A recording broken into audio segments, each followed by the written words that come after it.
رسول کریم صلی اللہ علیہ وسلم نے 3,000 کا لشکر تیار کیا اور فرمایا کہ حضرت زید کمان کریں گے، اگر وہ شہید ہو جائیں تو جعفر بن ابی طالب، وہ شہید ہو جائیں تو عبداللہ بن رواحہ، وہ شہید ہو جائیں تو پھر اپنا کوئی بھی کمانڈر مقرر کر لینا۔ لیکن حضرت خالد بن ولید نے اپنی فوج کو کیمپ کے پاس جا کر ایک خطبہ ارشاد فرمایا، نئی پلاننگ کی اور اس کے بعد دوبارہ حملہ کیا، اور یہ وہ دن تھا کہ جب حضرت خالد بن ولید کے ہاتھ سے 9 تلواریں ٹوٹیں اور رسول اللہ صلی اللہ علیہ وسلم مسجد نبوی میں بیٹھے تھے، آپ نے پیشین گوئی فرمائی تھی، فتح کی بھی، اور حضرت خالد بن ولید کے متعلق فرمایا تھا کہ اب مسلمانوں کی کمانڈ سورڈ آف اللہ کے پاس، سیف اللہ کے پاس ہے۔ حضرت خالد بن ولید کو اللہ کی تلوار کا لقب آپ صلی اللہ علیہ وسلم نے دیا تھا اس موقع پر۔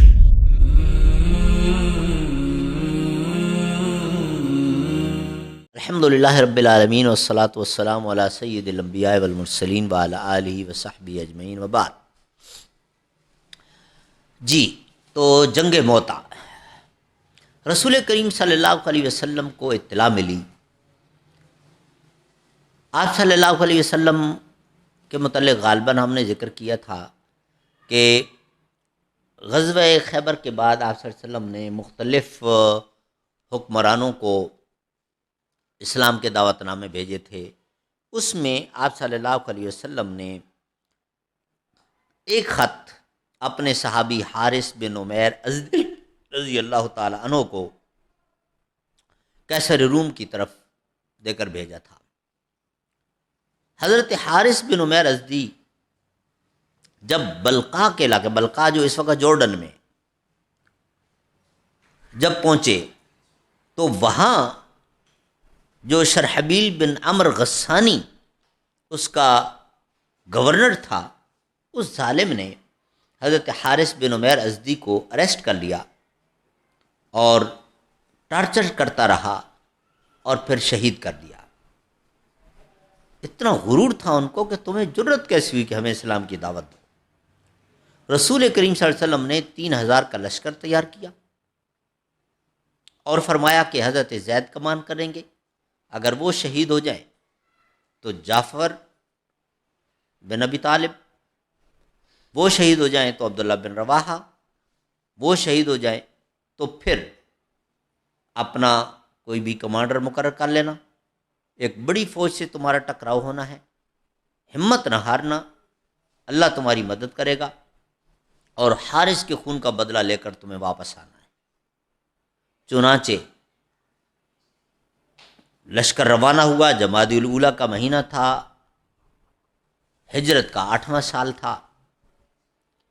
اب جب یہ لوگ علاقے میں، وہی بلقاء کا علاقہ، وہاں جب پہنچے تو ان کو اطلاع ملی کہ یہ لوگ رومی، یہ 1.5 لاکھ فوج تیار کر کے بیٹھے ہیں کہ ہم مدینہ منورہ پر حملہ کریں گے اور اس اسلامک اسٹیٹ کو ختم کریں گے۔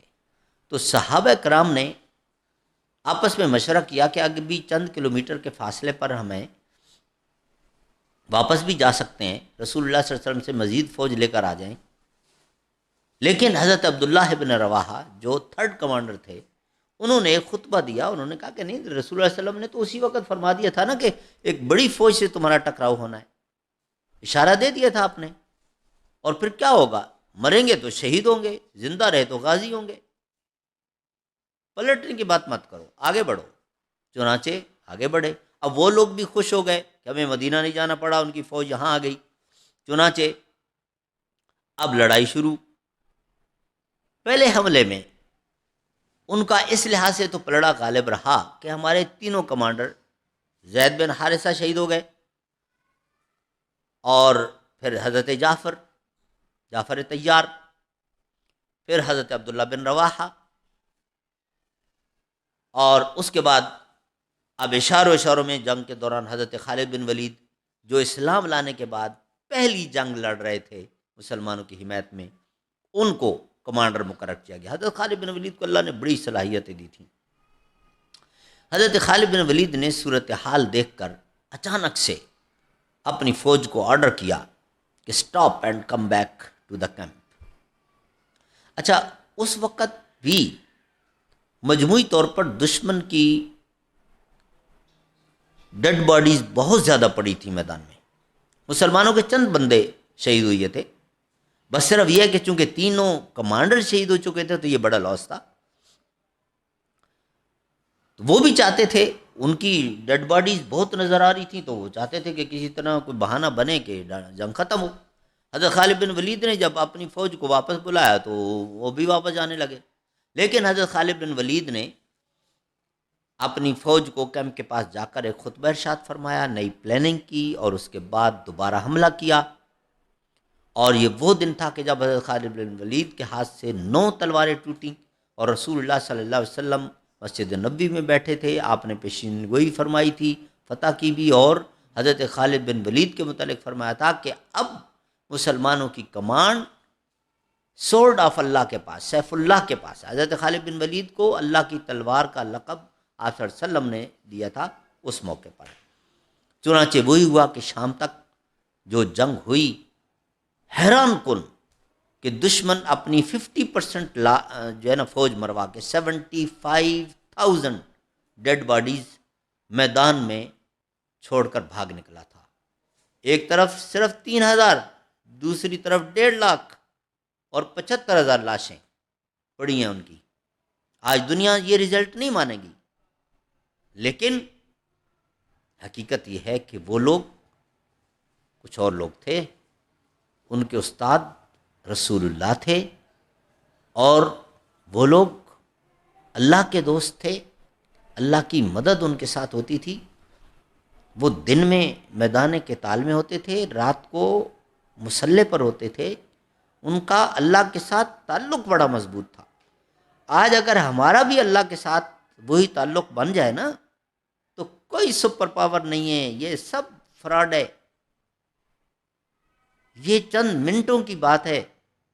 اور اس وقت 57 جو ہے مسلمان ملک، اور پھر 2 نیوکلیئر پاورز، اور پھر یہ اسرائیل اتنا سا، اور وہ دنیا پر اتنا ظلم کرتا رہے، یہ ہو نہیں سکتا۔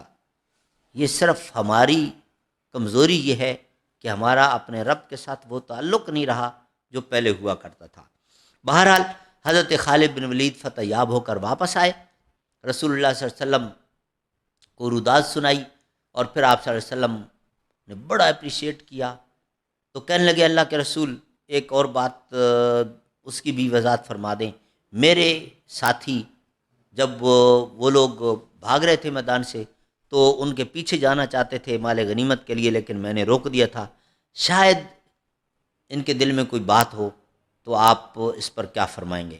رسول اللہ صلی اللہ علیہ وسلم نے فرمایا نہیں، پیچھے جانا ٹھیک نہیں تھا، جاتے تو کچھ اور بھی ہو سکتا تھا، ہمیں مال غنیمت سے کوئی غرض نہیں تھی، حارث کے خون کا بدلہ لینا تھا، وہ تم نے بہت اچھے طریقے سے لے لیا ہوا تھا، بہت اچھا کیا۔ بہرحال یہ تھی غزوہ موتا، جو رسول اللہ علیہ وسلم کی حیات طیبہ میں سب سے بڑا خون ریز معرکہ تھا۔ اور اس کے بعد دنیا میں جہاں جہاں یہ مخالفین تھے نا، ان کو ایک میسج گیا کہ نہیں، اب مسلمانوں کا مقابلہ آسان نہیں رہا، کیونکہ روم اس وقت کی اپنے آپ کو سپر پاور کہلاتے تھے نا، وہ ان کو اگر مسلمانوں نے اور چھوٹے سے لشکر نے اتنی بڑی شکست دے دی ہے تو اب نہیں لڑ سکتے۔ لیکن بہرحال مکہ والوں سے غلطی ہو گئی، اور پھر مکہ کو فتح کرنے کا وقت آ گیا۔ اور وہ کیا ہوا؟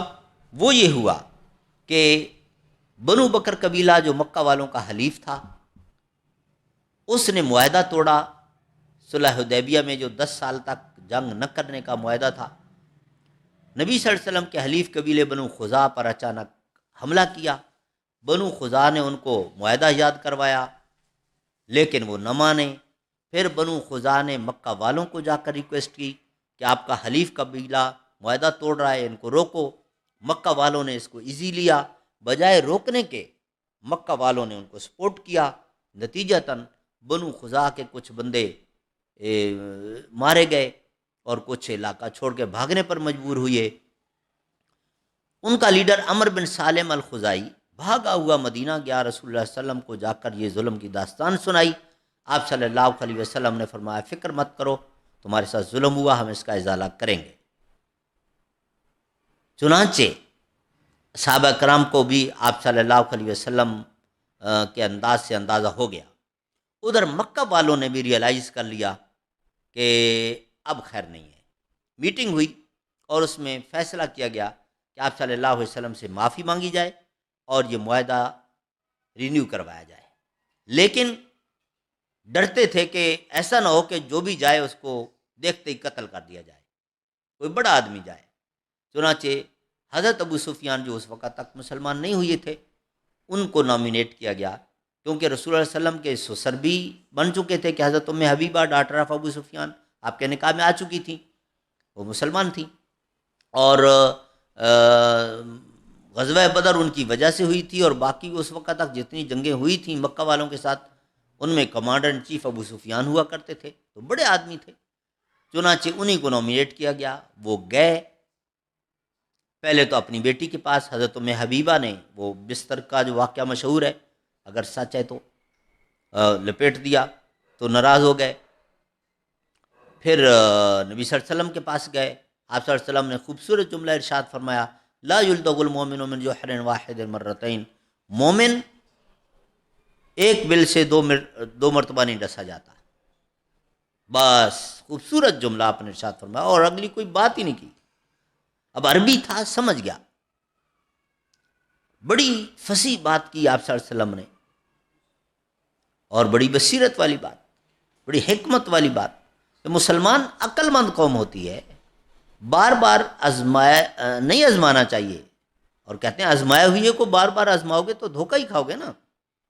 آپ صلی اللہ علیہ وسلم نے ایک اسٹرانگ میسیج دیا کہ ٹھیک ہے معاف کرنا ہمیں پسند ہے، لیکن یہ نہیں ہوگا کہ آپ جب چاہیں واردات کر لیں، جب چاہیں معافی مانگ لیں اور سمجھیں کہ ہم معاف بھی کر دیں گے۔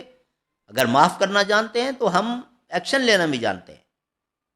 سمجھ گئے، اٹھے اور حضرت علی اور حضرت فاطمہ سے جا کے ریکویسٹ کی، انہوں نے بھی منع کر دیا۔ حضرت ابو بکر صدیق سے ریکویسٹ کی، انہوں نے بھی معذرت کر لی کہ نہیں میں سفارش نہیں کر سکتا۔ حضرت عمر فاروق سے جا کے بات کی، انہوں نے تو پھر اپنے ہی انداز سے منع کیا۔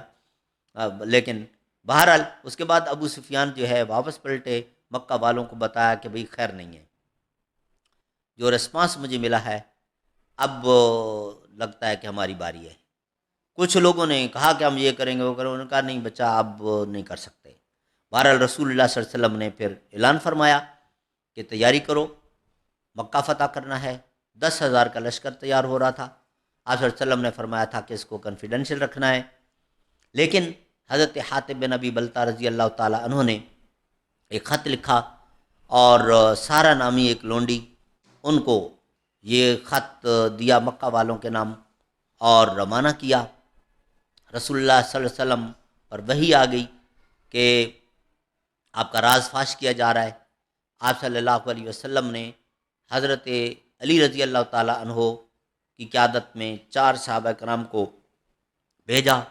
خوخ ویلی میں جب پہنچے تو حضرت علی نے اس عورت کو اریسٹ کر لیا اور ان سے لیٹر برآمد کروایا اور واپس لے کر آئے، اور جب دیکھا کہ حضرت حاتب کی طرف سے، تو حضرت عمر فاروق رضی اللہ تعالی عنہ کہتے تھے کہ انہوں نے غداری کی ہے، آپ کی انسٹرکشنز کو توڑا ہے، آپ کا حکم تھا کہ راز فاش نہیں ہونا چاہیے، لیکن انہوں نے لیٹر لکھا لہٰذا میں ان کو قتل کروں گا۔ لیکن آپ صلی اللہ علیہ وسلم نے فرمایا انہو بدری، یہ بدر میں شریک ہو چکے ہیں، اور جو بدر میں جو صحابہ کرام شریک ہوئے تھے اور زندہ واپس آئے تھے، غازی تھے، خود اللہ نے ان کو چھوٹ دے دی تھی کہ اے معلوم تم قد غفرت لکم، تم جو چاہو کرتے رہو میں نے تمہیں بخش دیا۔ یہ بہت بڑا سرٹیفکیٹ اللہ کی طرف سے، لہذا ان کا معاملہ اتنا آسان نہیں ہے، ان کو بلاؤ، ان سے وضاحت طلب کرو۔ حضرت حاتب کو بلایا گیا تو انہوں نے جو وضاحت دی تھی کہ اللہ کے رسول میری مکہ والوں کے ساتھ کوئی ہمدردی نہیں، وہاں کچھ میرے ریلیٹیوز ہیں جن کی ہمدردیاں ہمارے ساتھ ہیں، وہ مکہ والے ان پر ظلم کرتے ہیں، مجھے اطلاعات ملتی ہے، میرا دل دکھتا ہے۔ میں نے سوچا کہ ہم 1 مہینے میں فتح کرتے ہیں، 2 مہینے میں فتح کرتے ہیں، کتنا وقت لگتا ہے، اگر میں ان کو اطلاع کرتا ہوں، ہونا کچھ نہیں ہے، ایٹ دا اینڈ وہ جتنی بھی تیاری کر لیں فتح ہماری ہونی ہے، میرے اطلاق کرنے سے مسلمانوں کا کوئی نقصان نہیں ہوگا، لیکن یہ ہوگا کہ مکہ والوں کو شرم آئے گی کہ ہم حاطب کی وجہ سے اس کے رشتہ داروں کو یہاں ٹارچر کر رہے ہیں، اور حاطب تو وہاں بیٹھا ہمیں انفارمیشن پاس کر رہا ہے، تو اس وقت تک ان پر ظلم رک جائے گا، بس صرف ان کی سپورٹ۔ تو چنانچہ وہ پھر سورۃ الممتحنہ کی ورس نمبر 8 اور 9 جو نازل ہوئی تھیں کہ لا ینہاکم اللہ عن الذین لم یقاتلوکم عن الدین، وہ 8 اور 9 آیات اگر وہ آپ پڑھیں، ان کی تفسیر پڑھیں تو اس میں وضاحت کر دی گئی، میں اس تفصیل میں نہیں جاتا۔ تو آپ صلی اللہ علیہ وسلم نے فرمایا بہرحال تمہارا ارادہ مکہ والوں کو سپورٹ کرنا نہیں تھا، میں تمہیں معاف کرتا ہوں، لیکن لیٹر نہ لکھتے تو بہتر تھا۔ تو بہرحال اس کے بعد رسول اللہ صلی اللہ علیہ وسلم لشکر لے کے گئے تھے۔ 18 رمضان کو پھر یہ جنگ ہوئی تھی، مکہ مکرمہ کے قریب جا کر آپ صلی اللہ علیہ وسلم نے پڑاؤ ڈالا، رسول اللہ علیہ وسلم کے کچھ رشتہ دار بھاگے ہوئے آئے تھے معافیاں مانگتے ہوئے، اور اس کے بعد ابو سفیان وغیرہ بھی آئے تھے، مسلمان ہو گئے تھے۔ پھر آپ صلی اللہ علیہ وسلم نے لشکر کے کچھ گروپس بنائے، مختلف روٹس دیے، اور پھر صفا پر آپ نے جا کر جو ہے خطبہ ارشاد فرمایا، اور اس میں پھر آپ صلی اللہ علیہ وسلم نے ان کو مکہ والوں کو ماضی یاد کروایا، پھر عام معافی کا بھی اعلان کیا، لیکن 9 بلیک لسٹڈ آپ نے فرمایا ان کو ہم نہیں معاف کریں گے، جس میں عبدالعزیٰ ابن قتل تھا، اس کی 2 لونڈیاں تھیں، اکرمہ بن ابو جہل تھا، عبداللہ بن سعد بن ابی سرح تھا، حبار بن اسود تھا، مقیس بن سبابہ تھا، حارث بن نفیل تھا۔ بہرحال رسول کریم صلی اللہ علیہ وسلم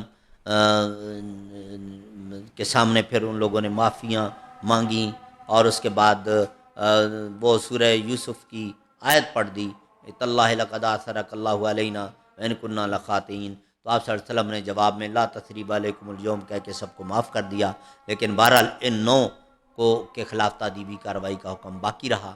ان میں سے بھی پھر 5 مسلمان ہو گئے، آپ نے ان کو معاف کر دیا، اور 4 کو جو ہے نا جو مسلمان نہیں ہوئی ان کو قتل کیا گیا تھا۔ لیکن اس کے بعد جو تفصیلات ہیں اس فتح مکہ کی وہ انشاءاللہ تعالی ہم بعد میں بیان کریں گے۔